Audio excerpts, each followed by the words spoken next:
नमस्ते, मेरा नाम सिद्धांत है और लल्लन टॉप इस समय सैयद राजा में है, चंदौली के सैयद राजा थाना क्षेत्र के मनराजपुर गांव में 1 मई की तारीख को एक मृत्यु की खबर आती है, जिसमें बार-बार यूपी पुलिस पे सवाल उठते हैं। हम सैयद राजा के विधायक और भाजपा नेता सुशील सिंह जी के साथ हैं।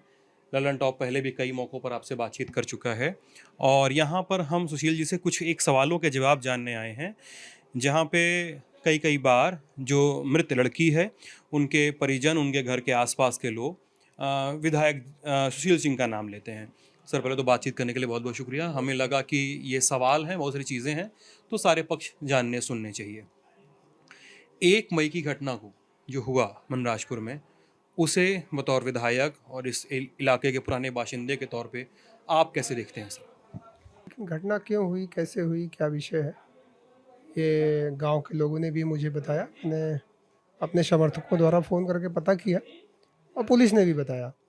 तो उस जो पोस्टमार्टम रिपोर्ट आई है, उसके हिसाब से ये लगता है कि घटना कहीं न कहीं संदिग्ध है, क्योंकि अगर पुलिस किसी के साथ मारपीट करती तो उसके घाव आते। और पुलिस तो शायद हमें लगता है कि उनके घर में भी नहीं घुसी है। लेकिन जिस तरह से जो लोग आरोप लगा रहे हैं, वह लोग आरोप निराधार लगा रहे हैं और उसका कोई तथ्य सामने नहीं आ पा रहा है। और अगर तथ्य सामने आते हैं तो कार्रवाई होनी चाहिए, चाहे कोई पुलिस हो, चाहे कोई दरोगा हो। लेकिन घटना हुई है, दुखद है, संवेदना हमारी है। सर, मैं उनके पिताजी कन्हैया यादव जी से बातचीत कर रहा था और उन्होंने ये सारी कहानी बताई कि पुलिस ने ये किया तो कोतवाल जी थे, उन्होंने परेशान किया, मुझे कारोबार नहीं करने दिया था। फिर वो उन्होंने एक बात कही जिस पे मुझे लगा कि आपसे बात करनी चाहिए। उन्होंने कहा कि पुलिस बार-बार ये कहती थी परेशान करने पर, हम पूछते थे कि क्यों कर रहे हो? तो बोलते थे कि आप सुशील जी सिंह जी से बोल दीजिए, अगर वो बोल देंगे तो हम परेशान नहीं करेंगे, हम काम करने देंगे, हमको कोई दिक्कत नहीं है। अगर वो बोल दें तो सब हो जाएगा। इस यहाँ पर सर ये मुझे आपका क्या कहना होगा इन सब बातों पे? देखिए, मैं तो कैलाश कौन है, मैं उनको कैलाश कन्हैया यादव कौन है, मैं उनको जानता भी नहीं। और रही बात बालू का काम करते हैं, नहीं करते हैं, क्या करते हैं, क्या नहीं करते, ये भी मुझे नहीं मालूम। जब व्यक्ति को ही मैं नहीं जानता तो मैं उनके काम के बारे में कैसे जानूँगा? और रही बात, हमें लगता है कि बालू का काम बहुत लोग करते होंगे इस इलाके में, क्योंकि बिहार का बॉर्डर है। बिहार से बालू आता है, बहुत लोग अपना डंप लाइसेंस लिए हुए काम करते हैं, और भी लोग चोरी उचक्के तरीके से भी लोग काम करते हैं। तो ये पुलिस का काम है कि कार्रवाई करती है, नहीं करती है, ये पुलिस का काम है। लेकिन अगर वो इस तरह की बात कर रहे हैं, तो वो तो कहीं न कहीं समाजवादी एजेंडे के रूप में इस तरह की बात कर रहे हैं। क्योंकि और भी लोग कर रहे हैं, तो वो लोग भी, उनसे भी पूछा जाए कि भाई क्या विधायक जी के नाम इस तरह से आते हैं?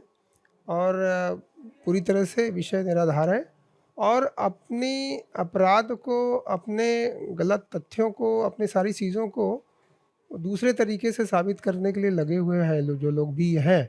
लोग कह रहे हैं, जो उनके सपोर्ट में भी हैं। जो चीज़ें कल हुई हैं दुखद हैं, और हमें लगता है कि सारी चीज़ें जाँच हो रही है, पता चल जाएगा कौन दोषी है। और चाहे पक्ष हो, चाहे विपक्ष हो, जो सच्चाई आएगी, कड़ी कार्रवाई होगी। इसके लिए हम लोगों को महाराज जी से भी बात करनी पड़ेगी, तो उस पे भी बात की जाएगी। तो क्या आपकी बात का अगर मैं ये मतलब निकालूँ कि इस घटना में आपके विरोधी भी अगर इन्वॉल्व हैं, इसमें आपके विरोधी भी लगे हुए हैं, तो क्या ये कहना सही होगा? देखिए, ये राजनीतिक मैं कह रहा हूँ ना, कि राजनीतिक जो विरोधी हैं, उनके पास कोई काम नहीं है। वो पूरी तरह से खाली हैं। ना उनके पास मतलब वो विकास। चुनाव हार चुके हैं मतलब हाँ, ऐसा? वो अच्छा। पूरे तरीके से चुनाव हार चुके हैं, तो वो खाली हैं पूरी तरह से। अभी आपने देखा होगा कि अखिलेश जी ने ट्वीट किया है। हुँ। उन्होंने सारी न्यूज़ को ही अपने पोस्ट पोस्ट कर दिया। तो कम से कम अखिलेश जी सीएम रह चुके हैं, उनको चीज़ों को समझना चाहिए, जानना चाहिए, उसके बाद जो सच्चाई है उसके हिसाब से ट्वीट करना चाहिए। लेकिन उन्होंने जो जो चीज़ें देखा उसी को पूरा ट्वीट कर दिया। तो कहीं न कहीं ये उनकी हताशा है, कहीं न कहीं निराशा है। और रही जिन लोगों की बात वो लोग कर रहे हैं, घटना है, दुखद है। लेकिन जो लोग कन्हैया की बात कर रहे हैं, उनके ऊपर गैंगस्टर है, शायद वो जिला बदर भी है, जी। इस तरह का वो अपराधी है। तो अब उसके बारे में क्या कहें? अपराधी के बारे में वो लोग इस तरह की बात कर रहे हैं। और लड़की की घटना हुई है, तो उसकी मैंने कहा ना कि जाँच हो रही है। सारी चीज़ें स्पष्ट हो जाएँगी। पोस्टमार्टम भी लगभग क्लियर हो चुकी है। पोस्टमार्टम में ये लगभग आ चुका है कि कोई खरोंच भी नहीं है, फांसी भी नहीं लगी है।